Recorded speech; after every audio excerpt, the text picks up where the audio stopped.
जिक्र छेड़ा है सेठी साहब ने, हम उसी पे बात करेंगे और इसी पे सवाल जो आया है वो मोहम्मद कासिम साहब हैं सऊदी अरब से। जी, क्या बांग्लादेश में किसी अमेरिकन सीआई या जो मोसाद इसराइल की जो खुफिया एजेंसी है उनका हाथ नहीं है? अगर उनका हाथ है तो मुझे जो शक पड़ता है इमरान खान की तरफ से जो भौचाल मचाया हुआ है उसको चिंगारी देने के लिए क्या ये एक डेमो नहीं दिखाया गया पाकिस्तान की आवाम को? हाँ, इंटरेस्टिंग सवाल है। पहले बांग्लादेश को टैकल कर लेते हैं।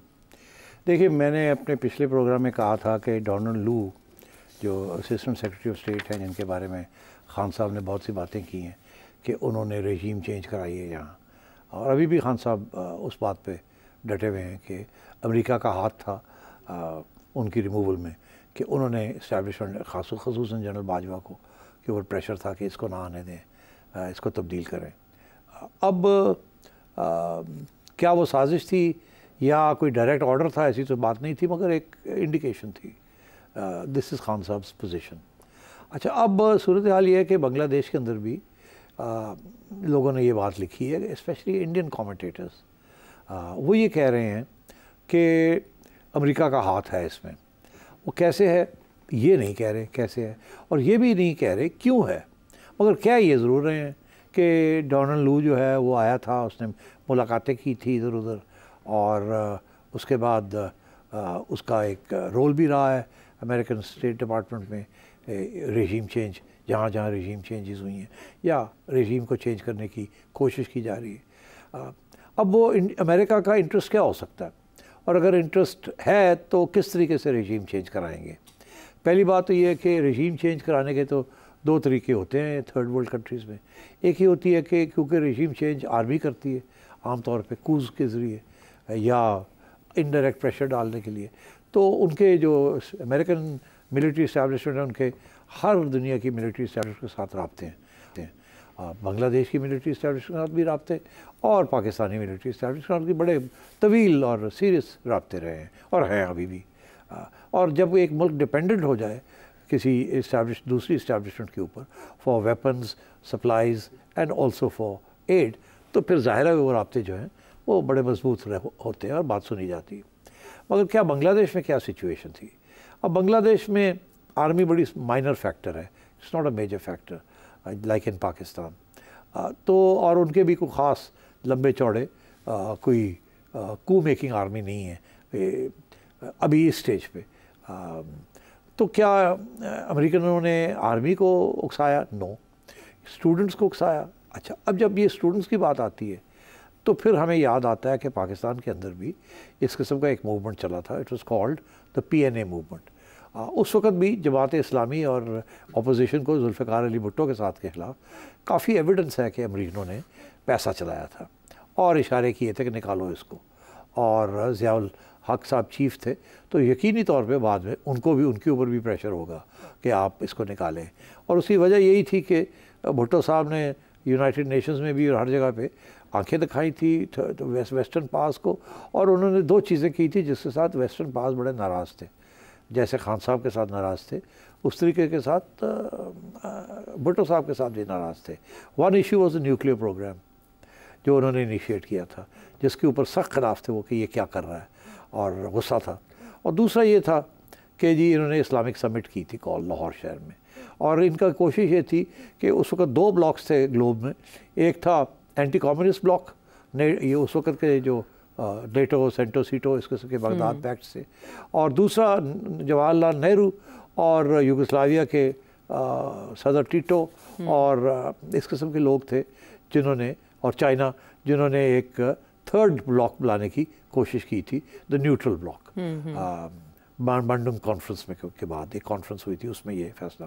और भुट्टो साहब ने सोचा कि, और उसमें इंडिया का बहुत बड़ा रोल था, तो भुट्टो साहब ने सोचा हम उस ब्लॉक पे तो नहीं हो सकते जिस ब्लॉक में इंडिया है, तो भुट्टो साहब ने इस्लामिक समिट करके एक चौथा ब्लॉक बनाने की कोशिश की। अच्छा, जब ये और वो चौथा ब्लॉक में वो कामयाब होने जा रहे थे, मगर इसीलिए that was one of the reasons he had to be removed, because इस्लाम का ब्लॉक जो था was not acceptable to any of the other three blocks.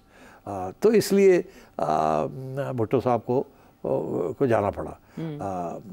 अब आइए यहाँ कोई ऐसी सूरत हाल नहीं है। Bangladesh is insignificant.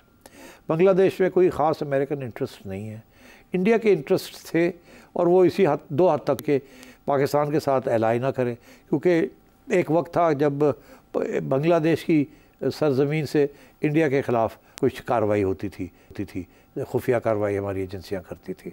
तो इंडिया को ये भी था कि एक अब जबकि अब आजकल जो इल्ज़ाम है वो नेपाल के ऊपर है कि नेपाल के अंदर से हमारी एजेंसियां create problems for Indians and so on, और वहाँ भी कि बांग्लादेश से भी ये करते हैं।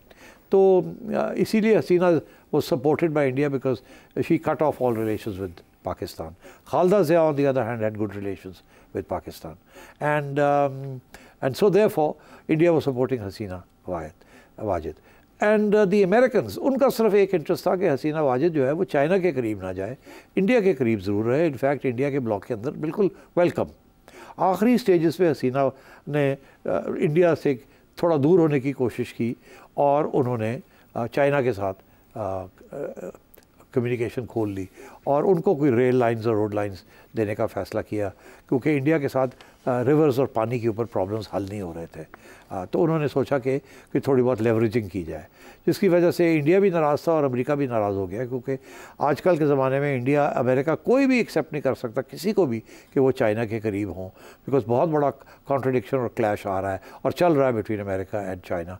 अब वो रशिया वाली चीज़ इतनी नहीं रही जितनी वो जब फ्यूचर का सोचते हैं तो वो चाइना का सोचते हैं। तो इसलिए मैं समझता हूँ कि इसमें ज़रूर ये हो सकता है कि थोड़ा बहुत अमेरिकनों का हाथ हो, मगर कोई एविडेंस नहीं निकली इस वक्त तक। इंडियंस बड़े कन्विंस्ड हैं दो बातों के। एक भी वो ये कहते हैं कि ये साहब जो हैं यूनस, ये जो हैं ये बड़े प्रो अमेरिकन हैं और हमेशा इनको अमेरिका की और वेस्ट की सपोर्ट रही है। इसके ऊपर बाद में हम बात करते हैं। और दूसरा ये कि चाइना की वजह से कि हसीना का करीब होना अमेरिकन का भी इंटरेस्ट आ चुका था। मेरा ख्याल अगर था तो इतना ही होगा कि नॉट दिया होगा कि we don't mind get rid of या it's okay no problem. But क्या उन्होंने कोई डिलिबरेटली कोई चीज़ प्रोवोक की, मैं नहीं समझता। इतना इंटरेस्ट नहीं था उनका, मगर क्या अगर ये ऐसे हो would it suit them? Yes, why not. चलें, ये जो क्राइसिस वहाँ क्रिएट हुआ है इसमें अपॉर्चुनिटी देख रहे हैं कोई काशिफ साहब दुबई से?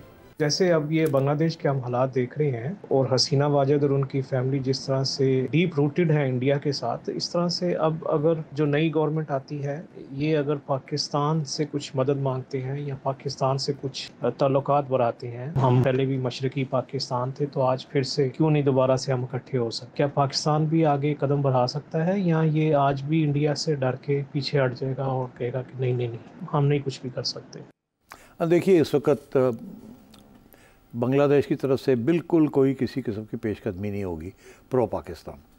इस वक्त आपने बयान सुन लिया है जो नए इंटरिम एडवाइज़र हैं जो कि प्राइम मिनिस्टर ही समझे आप कि उनके जो 3 इस वक्त ऑब्जेक्टिव्स हैं। एक ऑब्जेक्टिव ये है कि एक फॉर्मल काबीना बनाई जाए, इंटरिम गवर्नमेंट बनाई जाए। अभी गवर्नमेंट नहीं बनी, इंटरिम, ये एक टेम्प्रेरी सिचुएशन है। नंबर 2 के इलेक्शंस का फ़ैसला हो कब होने और कैसे होने हैं। और तीसरा ये कि जो माइनॉरिटीज़ हैं बांग्लादेश की उनको प्रोटेक्शन मिले, बिकॉज इस वक्त जो माइनॉरिटीज़ हैं ख़ुसूसन हिंदूज़, उनके ख़िलाफ़ काफ़ी गुस्सा है, क्योंकि हसीना वाजिद और अवामी लीग बड़ी प्रो इंडिया थी और अब वहाँ भी pro India means pro Hindu. तो वहाँ काफ़ी कुछ इंस्टेंसेस आए हैं जहाँ हिंदूज़ को परसिक्यूट किया जा रहा है और वो कुछ भागने की भी कोशिश कर रहे हैं बॉर्डर क्रॉस करके इनटू कैलकाटा एंड अदर्स।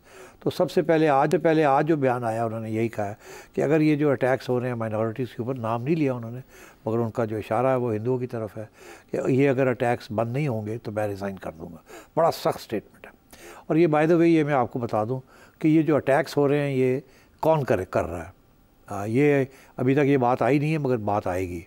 ये वही लोग हैं जिनके ऊपर क्रैकडाउन किया था हसीना वाजिद ने, जो कि बड़े एंटी इंडिया थे और प्रो इस्लाम थे, और उनमें जमात इस्लामी सरफहरिस्त है। और इस वक्त आप देखें कि Jamaat is now once again back on the streets. हालांकि बड़ी उनको क्रश किया था मगर वो ख़त्म नहीं हुए। उनके बड़े लीडर्स को एक्सिक्यूट भी किया गया, मारे भी गए, and yet Jamaat is still a factor there, but not a very important factor, but nevertheless a factor. 15 साल में वहाँ सेक्युलरिज्म उसने काफ़ी रूट्स पकड़े हैं। और ये जो गवर्नमेंट आई है ये भी मैं समझता हूँ ये सेक्युलर गवर्नमेंट है, होगी और रहेगी। ये उसको तब्दील नहीं करेंगे। तो इसलिए इस वक्त पाकिस्तान के साथ कोई ओपनिंग क्रिएट करना अब मेरा ख्याल है वो समझेंगे कि ये this is not the right time. इस वक्त वो इंडिया को कह रहे हैं कि आप प्लीज़ हमें डिस्टेबलाइज़ ना करें, आप हमें सपोर्ट करें स्टेबलाइज होने में। तो इस किस्म की सूरत में वो कोई ऐसी चीज़ नहीं करेंगे जिससे इंडिया और प्रोवोक हो जाएगा और गड़बड़ डिस्टेबलाइज करने की कोशिश ना करें। तो for the time being I don't think there will be any overtures, but I think in the longer term once a new government is formed, मैं यकीनी तौर पे आपसे ये कह सकता हूँ कि that government will be neutral between India and Pakistan. वो पाकिस्तान के साथ भी तल्लुकात होंगे, चाइना के साथ भी होंगे, इंडिया के साथ भी होंगे, मगर लो की होंगे। ज़्यादा किसी रीजनल पावर को अपसेट नहीं करेंगे, किसी ग्लोबल पावर को अपसेट नहीं करेंगे और किसी एक बास्केट के अंदर अपने अंडे नहीं डालेंगे। And so they will be normalization of relations with Pakistan, a normalization of relations with India, no dependency but normalization, and continued normalization with the Western powers, because all their exports, which is the base of their economy, are linked to demand in Western countries. तो मैं समझता हूँ कि Bangladesh will opt for a neutral course and I think China भी यही चाहेगा और India ये तो नहीं चाहेगा कि वो प्रो पाकिस्तान हो जाए, तो वो न्यूट्रल जो है वो it will accept that, because India के ख़िलाफ़ वहाँ बहुत बड़ी अब एक सेंटिमेंट है नई पौध के अंदर। उसकी वजह यही है कि जितना तशद्दुद हुआ है अवामी लीग ने किया है वहाँ, वो इंडिया के सपोर्ट के साथ किया है वहाँ, इसलिए India is now on the hook. India will have to tread very carefully. मगर इंडिया का यही मसला है कि इंडिया ने हमेशा हर जगह पे ओवरबेयरिंग प्रेजेंस करने की कोशिश की है, डोमिनेट करने की कोशिश की है, हेजमनी करने की कोशिश की है। इसीलिए श्रीलंका भी डामकडोल हो गया, वो भी दूर हो रहा है, नेपाल भी दूर हो रहा है, मालदीव्स चला गया, पाकिस्तान चला गया, अब बांग्लादेश भी चला गया। एंड इंडिया के अंदर खुद ये कॉमेंट्री हो रही है कि नरेंद्र मोदी की foreign policy has been a disaster. और जो बांग्लादेश के नए उन्होंने भी कहा है कि भारत को रिव्यू करने की ज़रूरत है अपनी पॉलिसी। बहरहाल बांग्लादेश में तो चल रहा है डोमिनो इफेक्ट, इस्तीफों पे इस्तीफे आ रहे हैं, लेकिन सम का तयन होना भी बाकी है। मुमकिन मुस्तकबिल क्या हो सकता है आपने जाना। अगले प्रोग्राम तक के लिए इजाज़त दें।